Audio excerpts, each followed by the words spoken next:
Kamusta po mga katambay? Muli po ang inyong lingkod, si Katambay Manong po, dito po sa Tambayang Makabayan. Kamusta po ang lahat? At siyempre po, meron po tayong bagong kukomentuhan at talagang sinasabing urgent po mga katambay dahil malapit na daw po ang SONA at kailangan daw po bumango ang ating administrasyon sa darating na SONA para nga naman na meron po magandang mai-report po ang ating Pangulo sa darating na SONA. Kaya po ang ating pong speaker ng Kamara po ay nagpahayag po ng mga talagang sinasabing gagawin po na urgent mga katambay. Pakinggan po natin ang balita at komentuhan po natin mga katambay dito po sa UNTV News po mga katambay. Ito po, umpisa na po natin mga katambay. That's why we've been meeting and we want this to be felt as soon as possible. Obviously, it would be, it would be very desirous na even before the SONA, mangyari to. And I don't think naman it's impossible. Nasa 5 hanggang 6 na piso ang posibleng ibaba sa presyo ng kada kilo ng bigas oras na maipatupad ang tapyas sa taripa ng imported rice mula 35 to 15% ayon sa Philippine Statistics Authority o PSA. Kaya naman suportado ng House of Representatives ang hakbang ng administrasyon ni Pangulong Ferdinand Marcos Jr. na rice tariff reduction. Ayon kay House Speaker Martin Romualdez, nais nilang bumaba ang presyo ng bigas sa merkado sa lalong madaling panahon at hanggat maaari bago ang State of the Nation Address o SONA ng Pangulo sa July 22. Kaya naman nakipagpulong ang liderato ng Kamara sa mga kinatawan ng ahensya ng pamahalaan at malalaking supermarket operators. Kagabi, kinausap din ito ang rice importers at may pakiusap nila ang mga ito kay Speaker.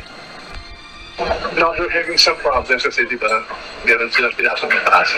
Kasi hindi pa rin pag-usapan yan. Tagoy lang kayo. Huwag mo na lang hawakin. I-download mo na yan. Tariff reduction. Bumili ka na ng mas murang kayo. Ito kasi savings, di ba? So i-average. Siyempre nagre-resist pa rin pero hindi na, it's not for us naman, it's for everyone. Ganito rin ang sentimiento ng ibang importers ayon sa Grain Retailers Confederation of the Philippines. Anila, may iba sa kasabahan nilang nakabili na ng supply ng bigas sa mas mataas na halaga. Other way naman po, yung ating mga local dealers, nakapamili po sila ng mga 29 to 30 pesos po ng palay. So, meaning po, nasa mataas po na presyo, yun po kanila hawak po ngayon na puunan. So, kung magkakaroon po ngayon ng panibagong tariff po na 15%, may effect po yan as a whole po sa buong industry po. Siyempre po, maapektuhan po yung mga namuunan po ngayon sa malaki. Samantala, tiniyak naman ang subsidiya ng pamahalaan para sa mga magsaka. Mayroon ding mekanismo ang pamahalaan upang malimitahan ang importasyon sa bigas.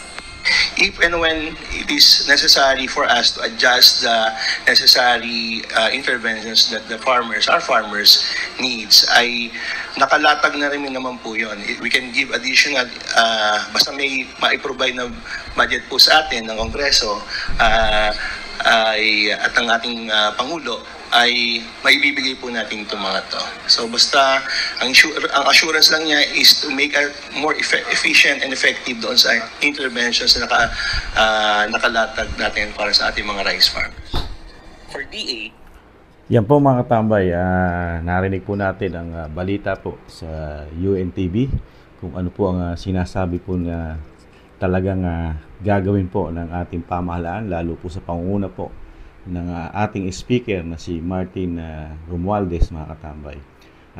Bago po nga po natin umpisahan mga katambay, pasensya na po kung medyo hindi po maganda ang ating lightning, ang ating ang ating pwesto po kasi wala po tayo sa ating tahanan. Tayo po ay nasa ibang tahanan mga katambay. Pasensya na po kayo kung medyo blurred po ang ating camera po ngayon mga katambay. Kulang po tayo sa lightning, sa ilaw. Ayan po mga katambay, nakakalungkot lang po mga katambay kung iisipin. Kasi, sa sa kagustuhan mo na maibaba sa kasi, 2 taon na po na nanunungkulan po ang ating Pangulong Marcos, talagang hirap na hirap po silang talagang sinasabi nga yung pagbaba ng bigas na talagang pangunahin natin pangangailangan sa ating tahanan. Di po ba mga katambay? Dahil yan po talagang kailangan natin araw-araw, lalo po tayong mga Pilipino na talagang bigas o kanin ang ating pangunahing pagkain sa araw-araw. Pero ito po mga katambay, talagang sa kabila po na kagustuhan na talagang parang di umano inilalaan po sa SONA mga katambay na talagang urgent. Kung wala po palang SONA, baka hindi magkaroon ng urgent mga katambay. Pero pag nilagyan po natin ng komento at logic, hindi po ito pang matagalan sa tingin ni Kamano mga katambay. Kasi maraming maapektuhan, maraming magrereklamo. Unang-una po, siyempre, yung mga negosyante. Nagrereklamo na po yung mga kapitalista, lalo po sa bigas mga katambay. Dahil ano po sabi sa balita, narinig po natin, yung mga negosyante natin, yung mga nag-i-import na mga imported rice, nakabili po sila ng mahal na bigas o mahal na palay mga katambay. At ang isa pang matinding magiging epekto po ito sa ating bansa o sa buong Pilipinas ng ating farmer, lalo po sa bigas, napakalaki po ng magiging problema nila pag binagsak po nila ang presyo na imported rice. Dadagsa po ito sa buong Pilipinas mga katambay. Paano po nila gagawin na ilaban ang ating local na bigas o palay mga katambay? Dahil napakalaki po ng kapital ng mga local farmer natin dito sa ating bansa. Alam naman po natin napakamahal po ng mga ginagastos po ng isang farmer o isang magsasaka mga katambay. Tapos isasabay mo sa merkado yung presyo, nabababaan mo yung taripa ng sinasabing imported rice para lang maibaba at masabi na ang bigas ay bumaba. Ito na yun. Ito na yung pangarap ng ating pamahalaan na maibaba ang bigas sa loob ng 2 taon mga katambay. Pero yung sinasabing problema na magsasakripisyo dyan, unang-una ang magsasaka mga katambay. Hindi natin pwedeng ilaban sa imported rice ang local rice mga katambay. Lalo kung ibabagsak ito ng 29 pesos mga katambay. Hindi kakayanin dahil pag yan natuloy, lalong magkakaproblema nga po dahil baka hindi na mabili ang ating bigas, ang ating local na bigas mga katambay. Dahil alam natin ang ating bansa talagang ang hanap ng mga Pilipino, lalo yung nasa laylayan mga katambay, ay murang bigas. Dahil sa liit ng income natin dito sa ating bansa na talaga sumasahod lang tayo ng kakarampot, almost minimum mga katambay, 600 plus sa Metro Manila mga katambay. Tapos sa probinsya, hindi natin masiguro kung sila'y sumusunod dahil iba ang provincial rate, di ba? Meron na po mga 400 plus yan mga katambay. Pinakamalaki na 500 mga katambay. Tapos lalabanan mo yung sinasabi mong bigas na ang local na produksyon natin ng bigas hindi mo kayang ibaba sa 29 pesos dahil luging-lugi ang farmer. Dahil yan, pag ginawa nila yan mga katambay, mahal ang binhi, mahal ang labor, kasi may magtatanim dyan mga katambay. Hindi naman yung pagpitik mo nakatubo na yan. Kailangan mo pa talagang gastusan yan. Dahil yan, itinutusok yan mga katambay.